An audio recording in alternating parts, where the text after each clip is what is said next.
Hey guys, happy Friday. I've got a FITCAMX that a buddy gave me. He asked me not to mention his name, but he's awesome and you know who you are. I appreciate you. So before it gets dark, I've got a little bit of light tonight.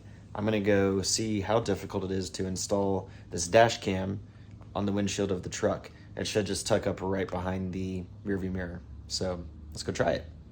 Gosh, you could not ask for better weather this evening. It's right at like, I don't know, 70 degrees out here. It's a gorgeous, just a little bit of an overcast, but you can still see some blue sky.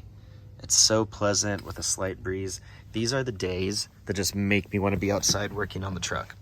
So I want to show you what I'm going to do here. First, I'm going to take this off. When I got my window tint done, this side was already popped off a little bit over here.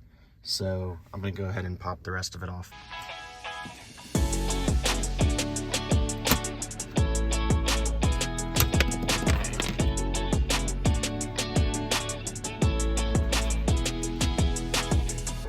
Now when you're installing the screw here, make sure you don't over tighten it. You want it to just be barely snug.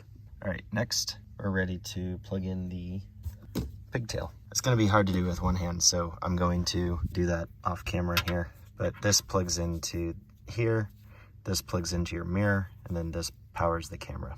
All right, that was pretty easy to snap back on. Just one clip here, one clip there. OEM wires routed out the slot. Everything's wired up back here.